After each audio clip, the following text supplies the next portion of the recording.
just imagine a kiddo that looks like she understands basics of what is going on, but cannot communicate it in any way, and like, you can see her processing and trying, and just, she's like, why isn't this working the way it used to work?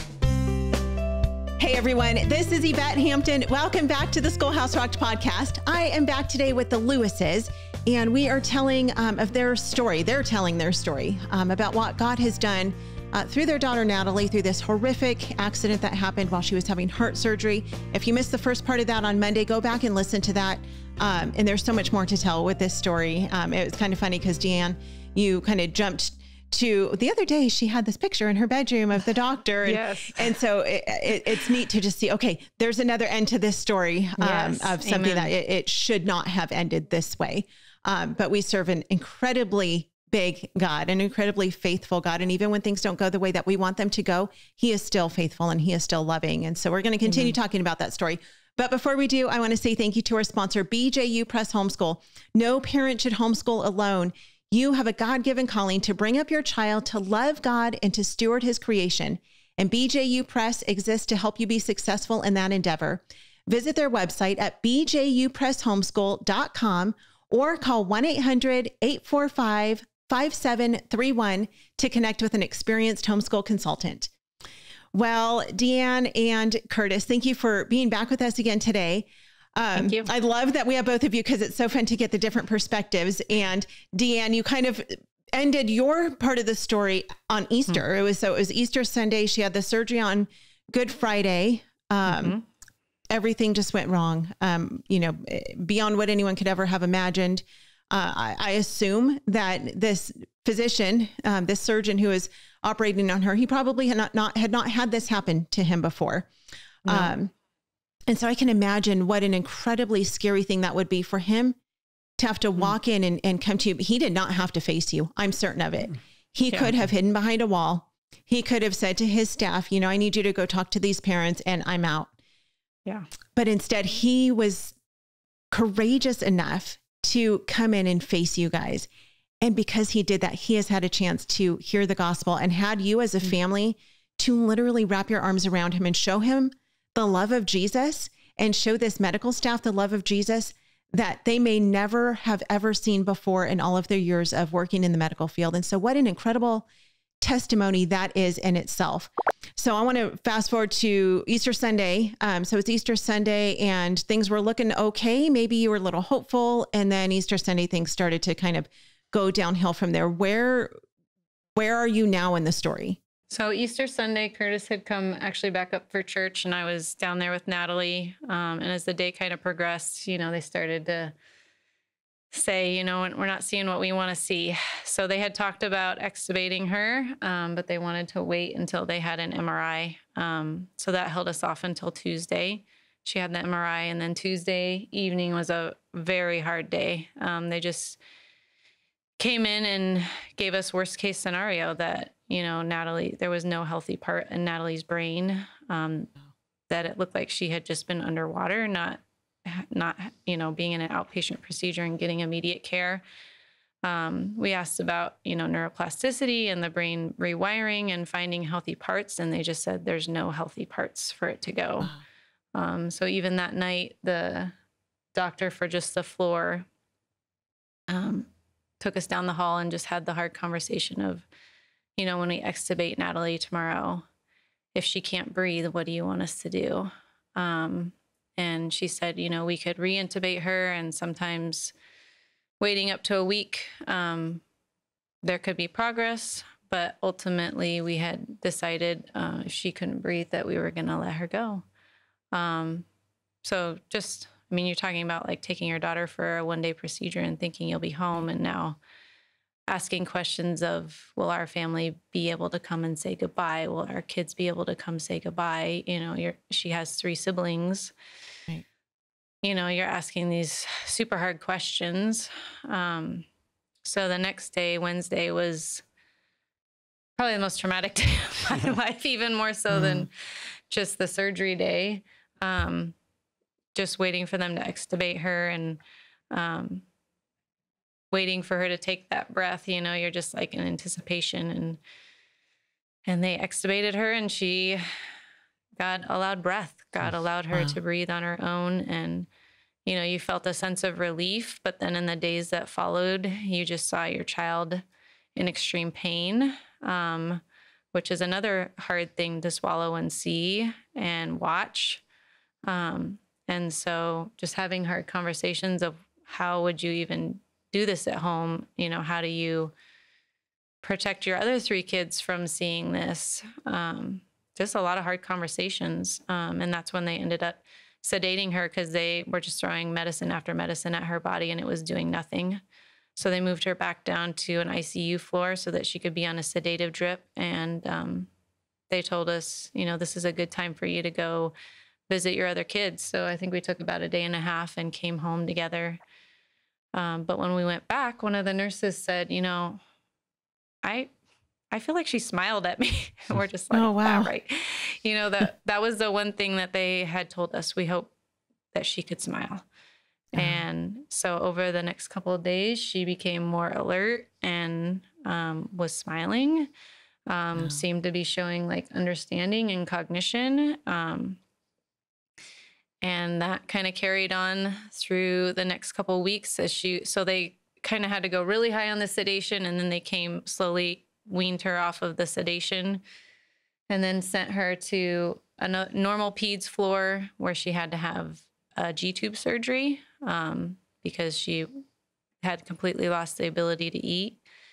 And they told us, you know, they anticipated that being lifelong, that she would need that. So we had the G-tube procedure on that floor, and then we ended up going to the rehab facility they have there. And we were there for just a short time, and Natalie had no neck control. So one night I was there with her, and she started vomiting after one of the feeds, and vomited so hard she was coughing up blood. And I was like screaming for help, and no one could hear me. So I'm like trying to roll her on her side so that she doesn't choke on it. And yeah, I ended up having to call Curtis, and he came running back from the Ronald McDonald House. But yeah, just another scary moment where you're just thinking, how are we going to handle this long term? At this point, her heart they had repaired the heart. So her heart was fine, but now we're talking about brain injury because she lost that oxygen to her brain, right? So, okay, so we'll talk more about that. Let's take a quick break. We'll be right back. We want to thank all of our sponsors for making this show possible: BJU Press Homeschool, CTC Math, Apologia, and IEW. Without them, we wouldn't be able to do this. Visit the show notes for links to these great companies and thank them for supporting the Schoolhouse Rocked podcast. We are back with Curtis and Deann. So before the break, we were talking about how her heart was healed. And just kind of a quick side note, were they able to repair the heart? Did they end up doing what you went there for them to do with her heart? So that was kind of a big question mark for a while. They felt like that they had taken care of the nerve, but they weren't 100% sure. So everything was looking good. You know, she was on the monitor. She wasn't taking any medication for it.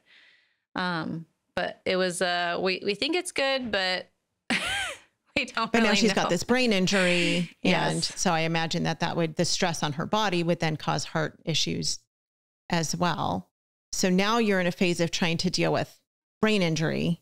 Yeah, we're not dealing with anything heart doesn't, you know, that's not even concerning us right now. It's just the brain injury. They call it a HIE brain injury. And and it's just all because it didn't have oxygen during that time. Yeah. Okay. So now you're still in the hospital with her. Curtis comes running back from the Ronald McDonald House. Yeah. I come running back and there's blood everywhere and there's people in there. I've never ran that quickly in my life. I realized I was way out of shape. Wow. And we got there and, you know, essentially rehab's not ICU, right? So if Deann's not sleeping there, she dies. You know, she asphyxiates and, you know, and it's just crazy. So they obviously can't have us in there with that. So they send us back over to the hospital side at that point. Yeah. And that that was just a discouraging time. You know, we Sure. loved the people on the hospital side, but we were thankful to be not there. Yeah. And then to just be put back there. And we were there for probably at least over a week again. And then she was sent back to the rehab side. And, you know, just imagine a kiddo that looks like she understands basics of what is going on, but cannot communicate it in any way, you know. And like you can see her processing and trying, and just she's like, why isn't this working the way it used to work? Confusion for her, trying to explain, you know, it's just a lot for not only us, but a 5-year-old. She went in on April 2nd, talking and having fun and playing in the bath. And the next time she remembers something, she's lost everything. She can't even manage her saliva. She chokes on her saliva because she's the injury. A huge part of it was to the basal ganglia. So it's like they can't deal with any of the motor stuff. So it was quite shocking. But the thing that I feel like she never lost is her eyes. She like really speaks with her eyes. And even in that process with all the drugs and everything, it was like, man, she's still there. It's almost like she's trapped in there. But man, her beautiful eyes are still speaking to us. Wow. Did she recognize you? I think so. Yeah, I think so. I mean, I know the nurses would say it was interesting because one of the nights that she was in a lot of pain, we had this bunny that we had made for her and recorded our voices. And the nurse was just playing it over and over again. And she just said, she recognized your voice. I could tell.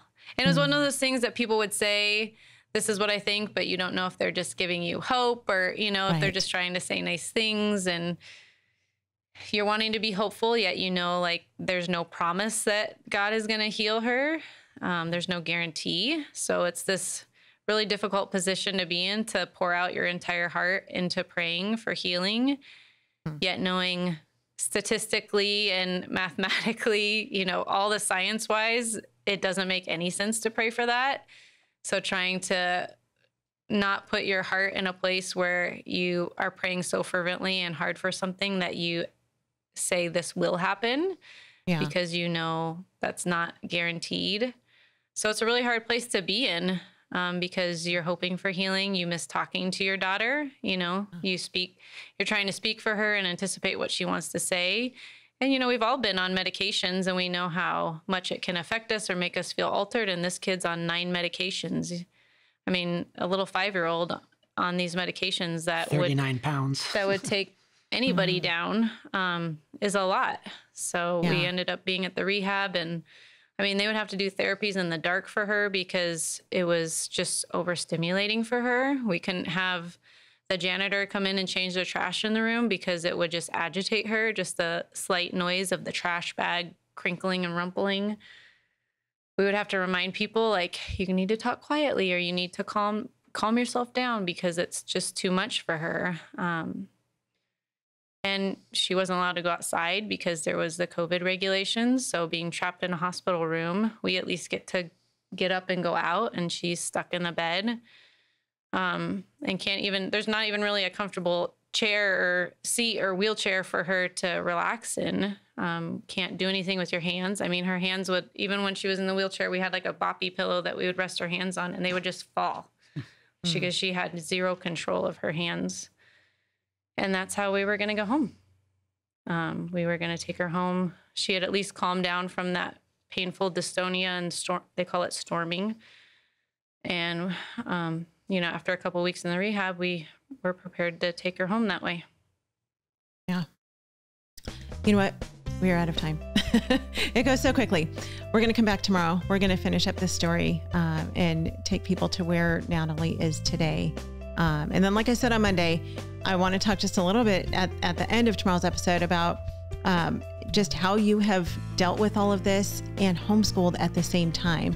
And you've had 3 other kids at home. And so you have still continued to be mom, dad, husband, wife, all the things at the same time as taking care of Natalie. And so I want to talk through how the Lord has gotten you to that point. So thank you guys so much for being with us again today. You guys can find the book at their website. Tell us again the website, Curtis. Prayfornatalie.com. Okay, great. And you can follow them on Facebook as well, along with myself. So we'll put those links in the show notes. If you guys have not yet signed up for the Schoolhouse Rocked newsletter, be sure to do that, schoolhouserocked.com. Have a great rest of your day. We'll see you back here tomorrow. Bye. Education is discipleship, and this is something I didn't understand until I was probably 3 years into homeschooling. The Bible teaches us in Luke 6:40 that when a student is fully trained, he will be like his teacher. And as we look around the culture right now, I think it begs the question, who is teaching our children? Who is teaching our children, and what are they teaching our children? And to me, the primary benefit of having my children home with me is I am able to impart my worldview to my children.